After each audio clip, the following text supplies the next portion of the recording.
Welcome back to the program. We're glad you've stayed with us. Of course, this is Bottomline Africa. It's about time we ran that documentary I had promised you earlier, which has everything to do with Kenya-Turkey relationship. Even as Turkey, a country of about 80 million people, prepares itself, to position itself as a potential global power. Here is our special feature report, Turkish Delight. Take a look.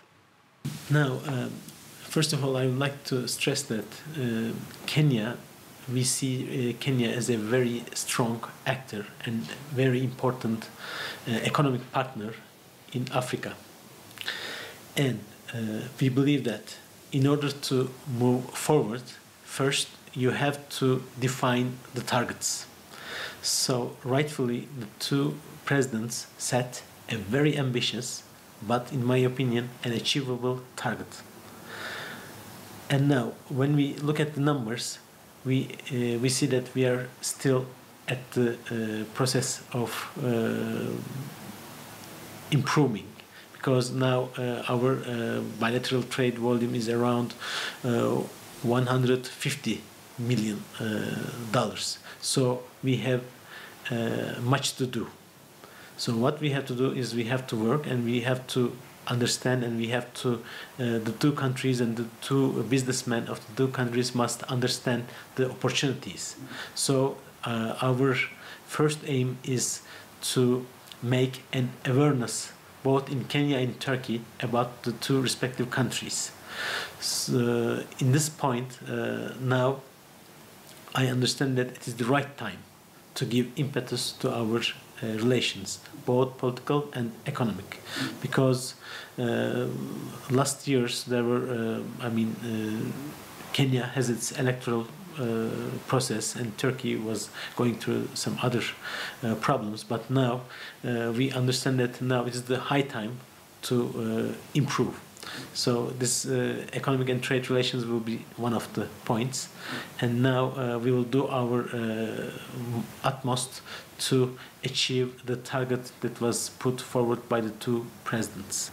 I believe it is already I can say that, and I am glad to note that already Turkish agenda and Kenya's agenda are very concurrent. And now what I see when I look at the Big Four agenda, I am happy to see that there are already lots of Turkish firms in Kenya who are working on some projects to contribute to the Big Four, namely healthcare or agriculture or affordable housing.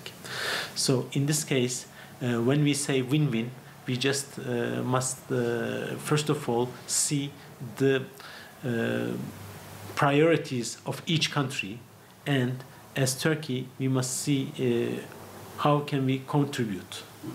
So in this case now we are ready to contribute, and I am encouraging both Turkish and Kenyan sides to give impetus to some technical visits, as like the mid-commission's visit, some technical visits to see the opportunities on the site.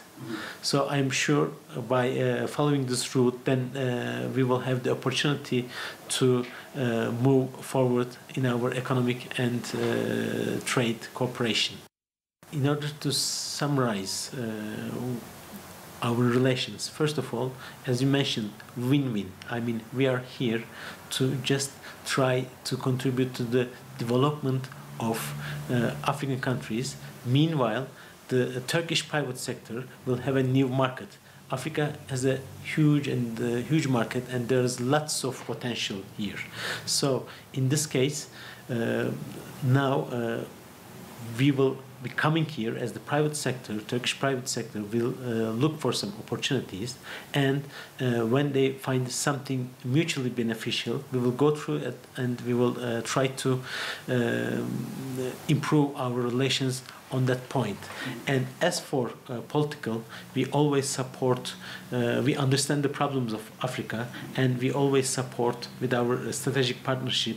We must find African solutions to African problems. So we are here, we are in this understanding, and we try to contribute to the solution of the Africa with our humble contribution. And as you can see with the activities of TICA, Turkish Coordination and Cooperation Agency, they are on the field, and they are in close contact with the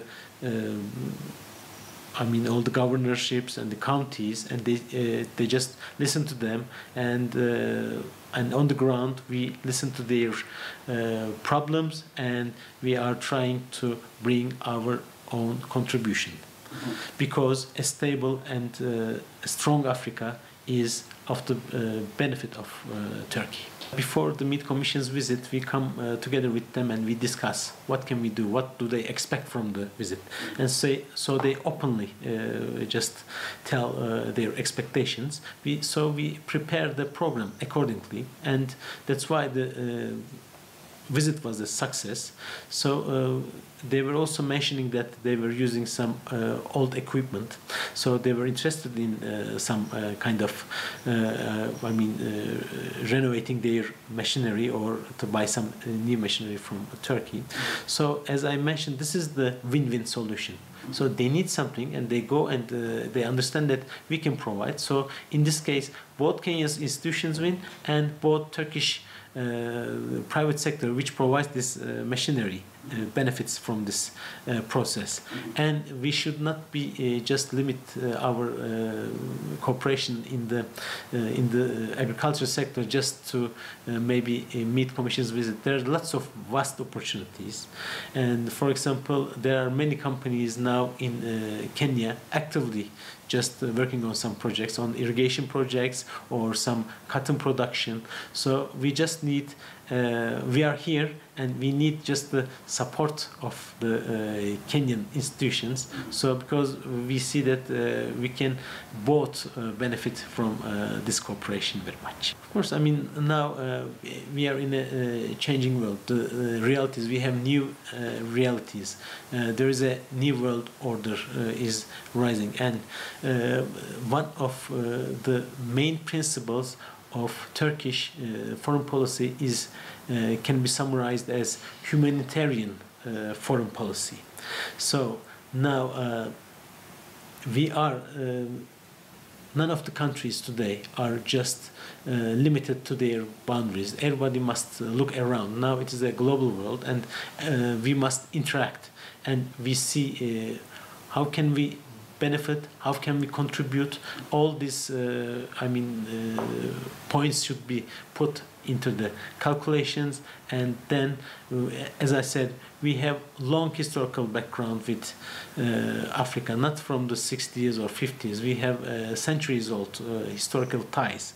So we are here to help, to assist, and to see what we can do. And also we are looking for some mutually beneficial cooperation that we can improve our relations. Now in Africa we have around 41 embassies.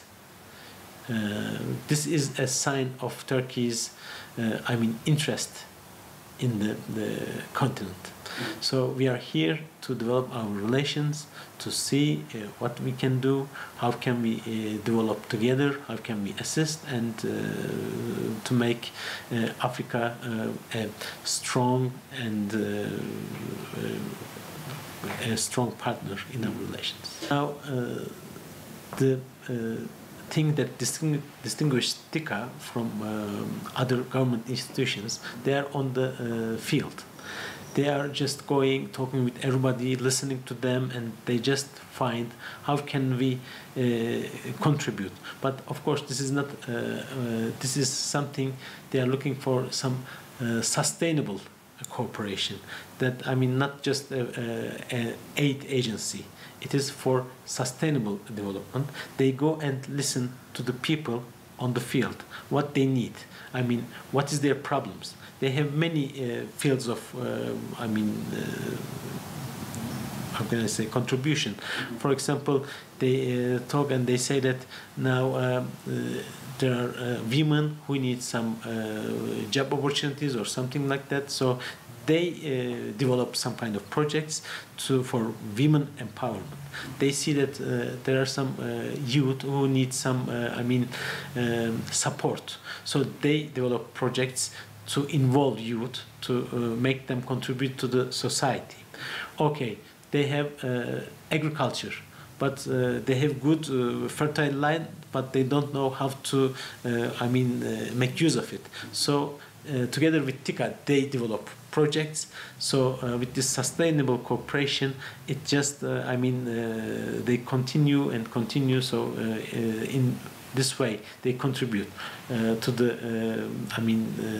counties and other parts of in Kenya or other parts of Africa. As for Somalia, we know, as you rightfully put it, if the Somalia is not stable, then the region will not be stable.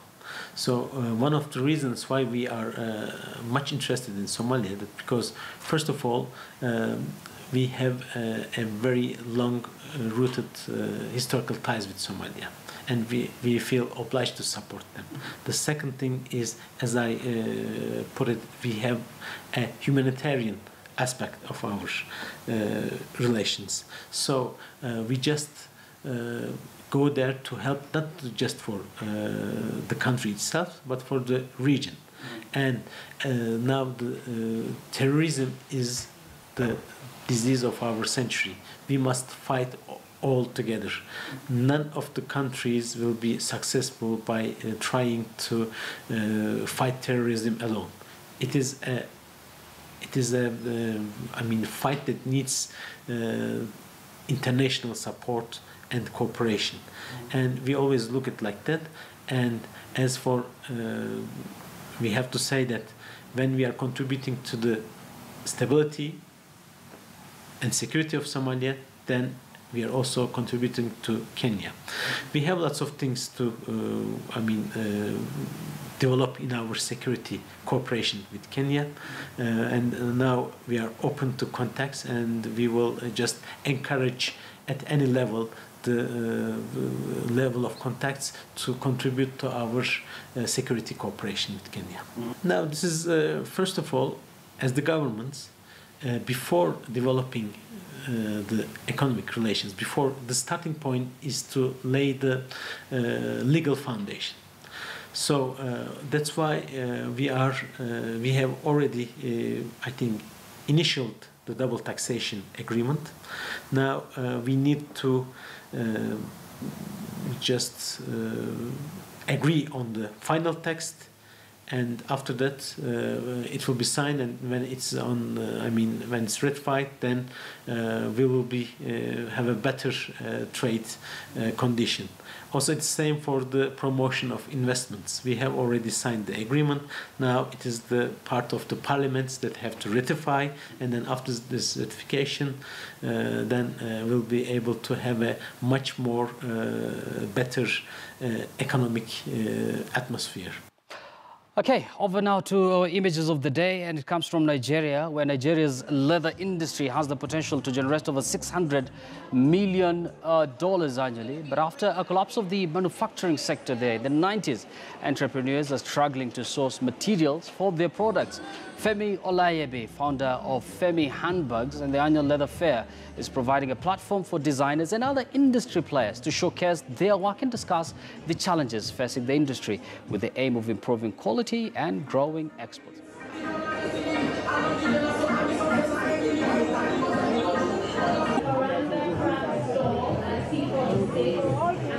I think that we have not tapped into the potential that the leather industry can bring to the economy.